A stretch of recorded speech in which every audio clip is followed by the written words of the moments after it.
Hey everyone, it's TheDegradeableone, and I'm bringing in the Call of Duty Black Ops 2 weapon analysis. So a little bit about the gun before we get on to the gameplay. The gun holds 32 rounds in a normal mag, 43 in an extended.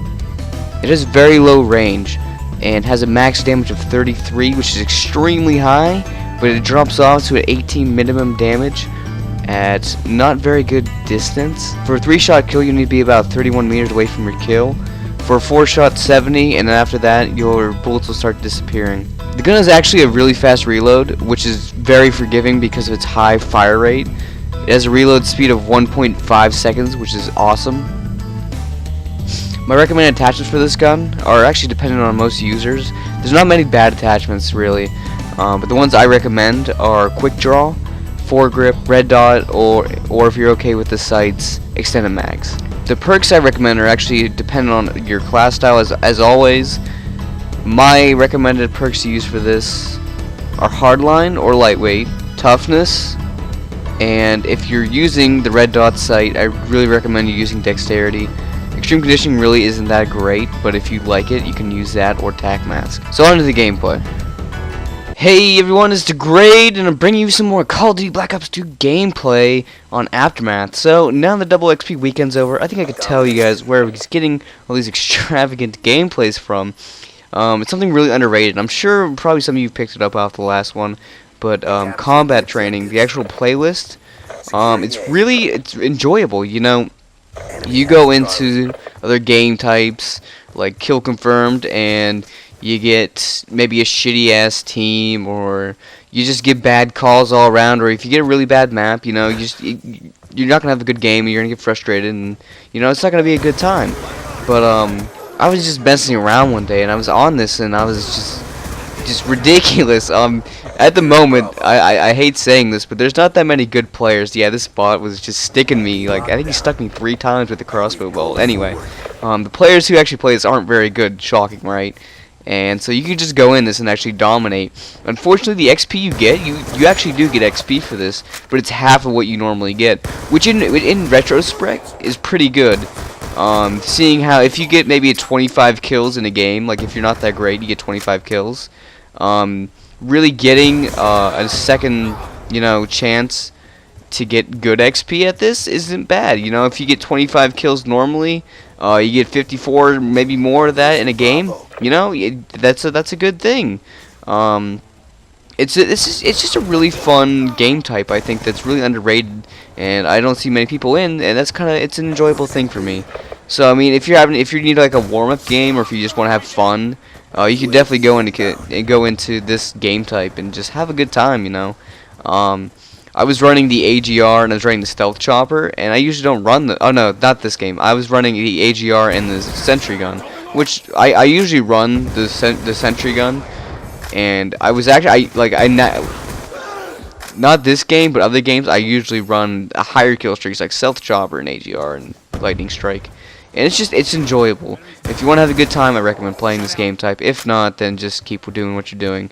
But other than that, guys, I don't think you're going to see any more combat training related ones, because I know people really probably frown upon getting gameplays from this, because it's not real, it's just for fun.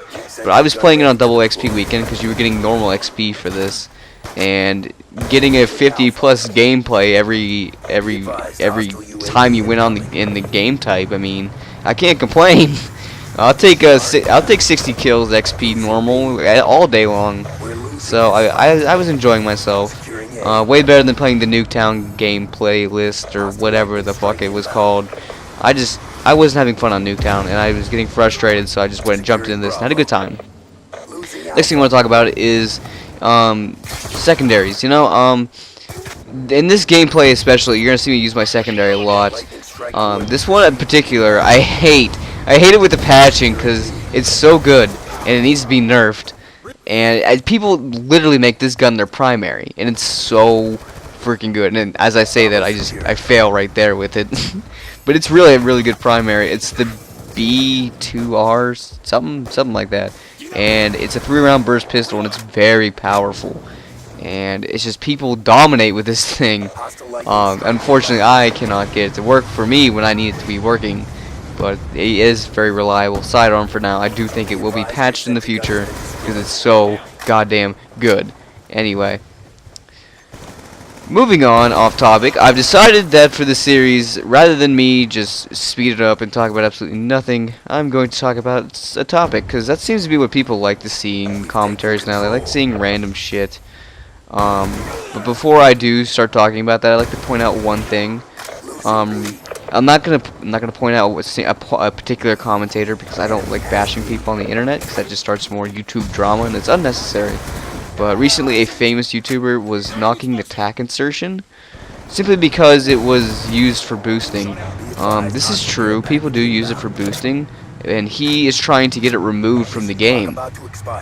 Now, okay, I understand that tack insertions can be extremely annoying if good people are using them, because you know that's how you spawn rush, spawn kill.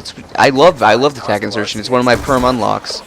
Unfortunately, I don't actually use it in this game. I usually use it in a lot of my games, but in this game I don't. And the tack insert is a tactical thing you use. It's not something. And right here, I just could not pick up the right guns. I couldn't get, like, the tack inserts are used for good players. Yeah, they're used for boosting, but you know the good players use them too. They're not just for other people. So people like this commentator are big on camping. If you guys haven't figured it out, you know who it is. But, you know, he was knocking the tack insert, and people who use the tack insert, I love that. I love that piece of equipment. It's so versatile. You know, it takes skill to use it too. You may not think so, but finding a good place to put it down is very, like, it's a tactical thing you have to understand. The tack insert, you know, it has uses. You put it down in an enemy spawn, you can keep it. You can keep them from pushing up on your spawn, pushing up on anyone else's spawn, and I find that to be a good advantage when you're in a certain game type. For example, Demolition. In Modern Warfare 3, whenever I played Demolition, my entire team ran tack inserts because they were so useful. And yeah, people get pissed about it, but I mean it's a part of the game. They're in it. If you know how to use them, use them. That's how I feel about it. Of course, you could say that about a lot of things, like overpowered guns, FAL, B2R, pistol, you know. I find that extremely overpowered, but, you know, people use them because they're in the game. If you know how to use them, That's how I feel about it. If you don't like it, then don't play the game. So, that's just my rant on that. I was just a little upset that this particular commentator said that. And he's not very. I don't find him to be very professional either. If you know who I'm talking about, the way you should act in a commentary should be somewhat professional and somewhat having a good time. Don't act like you're from the streets of Brooklyn and you're all badass. And come on now, that's unnecessary. Just be yourself. Don't be some fake ass person trying to be a gangster. Okay, just be normal. No one gives a fuck that if you're a hard ass. You're playing Call of Duty. Let's be nerds together and just have a good time, okay? Don't need to take it to a next level of seriousness. So anyway, the topic I want to talk about is, since tomorrow is actually D-Day, everyone. I've lived for this shit. Ready I've been for D-Day. I'm fucking ready, man. So here's my take on D-Day. It's gonna be total bullshit, unfortunately. It's all a big myth. Do I think something will happen in the future to end the world? Yes, I do. I truly do think something bad will happen in the future. But do I think tomorrow the day will end? No. Our world is so advanced and on top of things. I just think if something was gonna happen, we would have figured it out or some shit like that. Especially in America, we tend to I'm not saying that we're wrong about things and we don't, or other countries aren't on top of things. I'm just saying America usually always sorts their shit out when things go bad. But if there is the occasion where America fails or somebody fails at doing something, good God, I'm fucking ready, man. And right here, I apologize. I guess I was like getting pissed off or something, but then I was like, oh, I'm going for a gameplay with the Skorpion. So anyway, I live for fucking survival and shit, and I'm ready. Like, the rape trains and zombies, I find that to be real. Like, if there is a zombie apocalypse, I think the zombies will be stupid enough to run around in circles. That would be a good method and a good survival method. So, keep that in mind. Yes, indeed. And actually, the apocalypse I'm actually hoping for is kind of like a Fallout kind of deal. I like the thought of post-war apocalypse where people are just done, they're doing their own thing, you know, and surviving one day at a time. That's what I hope for. That's what I hope. I know as bad as that sounds and shit, but you know, Water World, Fallout, you know, that's my kind of thing. I want to be able to, like, I know this sounds bad. I want to be able to go shoot people without any consequences and like scavenge and just shit like that, you know. I know it sounds like psychopathic, especially with the shit that just went down with the school shooting, but you know, just think about it. That'd be kind of fun. I don't know. Maybe I'm just fucked up. I don't know, guys. But as always, thank you so much for watching. I hope you enjoyed this, and be sure to leave a little feedback down if you could. Tell me what you want to see. Tell me what you like. I think the next gun I will be reviewing is either the Vector or the MSMC. After that, I think I'm going to get off the SMGs for a while and put my focus towards the assault rifles or shotguns, maybe. Not quite sure. I definitely think I should do the shotguns before I think the nerf comes, because there's going to be a nerf coming. So as always, guys, thank you so much for watching. Hope you guys love this content. I hope you guys are watching Toby's content as well, and I hope you guys are having a great holiday season. Be sure to be on the lookout for me and Toby's collab of Hard Gold and Soul Silver. I think episode 1 is actually in the process of being uploaded right now, so be sure to watch that.